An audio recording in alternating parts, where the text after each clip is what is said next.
एक बार एक बहुत बड़ा बिजनेसमैन एक छोटे से गांव में जाता है।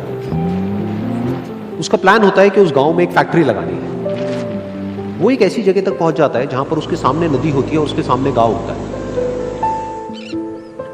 अब उसके पास में दो ऑप्शंस होते हैं। एक कि वो सड़क के रास्ते से घूम करके उस गांव तक पहुंचे, जिसमें करीब करीब 8 घंटे लगेंगे, क्योंकि डायरेक्ट कोई रास्ता नहीं है वहां तक पहुंचने का। दूसरा कि सिर्फ 20 मिनट में एक नाव में बैठ करके उस नदी को पार करके उस गांव तक पहुंच जाए। तो अपना टाइम बचाने के लिए उसने उस नाव में बैठने का डिसीजन लिया। वो नाव बहुत ही छोटी सी थी, जिसमें एक तरफ एक आदमी बैठा था जो कि नाव चला रहा था और दूसरी तरफ ये बिजनेसमैन बैठा हुआ था। तो नाव में बैठने की थोड़ी देर बाद उस बिजनेसमैन ने उस नाव वाले से पूछा, तुझे पता है तेरी नाव में कौन बैठा है? तो नाव वाले ने बड़े ही भोलेपन से कहा हाथ जोड़ करके, नहीं साहब मुझे नहीं पता आप कौन है। तो बिजनेसमैन बोला, अरे तू अखबार नहीं पढ़ता है क्या? हर दूसरे दिन मेरी फोटो आती है अखबार में। तो नाव वाला बोला, अरे साहब मुझे कहाँ पढ़ना लिखना आता है, मैं बहुत छोटा सा था जब मेरे पिताजी गुजर गए थे, तो अपने परिवार का ध्यान रखने के लिए मैं बचपन से ही काम में लग गया और तभी मेरा स्कूल छूट गया। ये सुन करके उस बिजनेसमैन ने उसका मजाक उड़ाते हुए उसको कहा, तुझे पढ़ना लिखना तक नहीं आता है, ऐसी जिंदगी का क्या फायदा? ये सुन करके उस नाव वाले को बुरा तो लगा, लेकिन उसने कुछ नहीं कहा।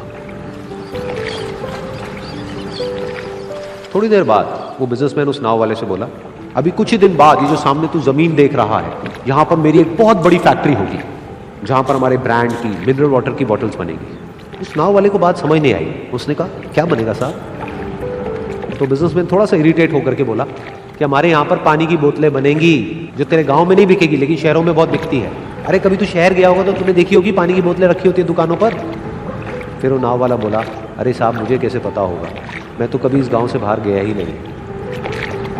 फिर वो बिजनेसमैन उसके ऊपर हंसते हुए बोला, तू कभी इस गांव से बाहर तक नहीं गया, तुझे पता ही नहीं कि शहर क्या होता है? अरे ऐसी जिंदगी का क्या फायदा? उसकी ये बात सुन करके उस नाव वाले को सच में लगने लगा कि मेरी जिंदगी शायद किसी काम की नहीं है।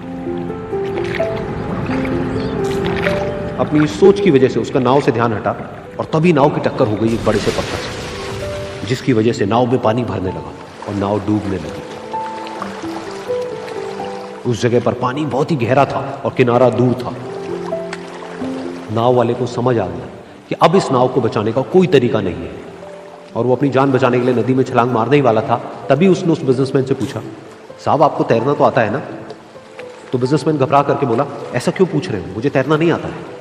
उसकी ये बात सुन करके नाव वाले को हंसी आ गई और वो बोला, अरे साहब आपको तैरना तक नहीं आता, ऐसी जिंदगी का क्या फायदा? ये सुन करके उस बिजनेसमैन को अपनी गलती का एहसास हुआ और वो हाथ जोड़ करके उस नाव वाले से बोला, तुम जो कहोगे मैं तुम्हें दूंगा, बस मेरी जान बचा लो। तो उस नाव वाले ने बोला, अरे साहब आप घबराओ नहीं, मुझे सिर्फ तैरना नहीं आता है, मुझे डूबते हुए लोगों को बचाना भी आता है। आप मुझे कस के पकड़ लो, मैं आपको कुछ नहीं होने दूंगा। और फिर उस नाव वाले ने ना सिर्फ अपनी बल्कि उस बिजनेसमैन की भी जान बचाई। तो इस कहानी से हम एक बहुत बड़ी सीख ले सकते हैं कि हमें जिंदगी में कभी भी किसी का भी मजाक नहीं उड़ाना चाहिए या उसको अपने से कम नहीं समझना चाहिए, क्योंकि हमें नहीं पता कि हमें कब, कहां, कैसे, किसकी जरूरत पड़ जाए।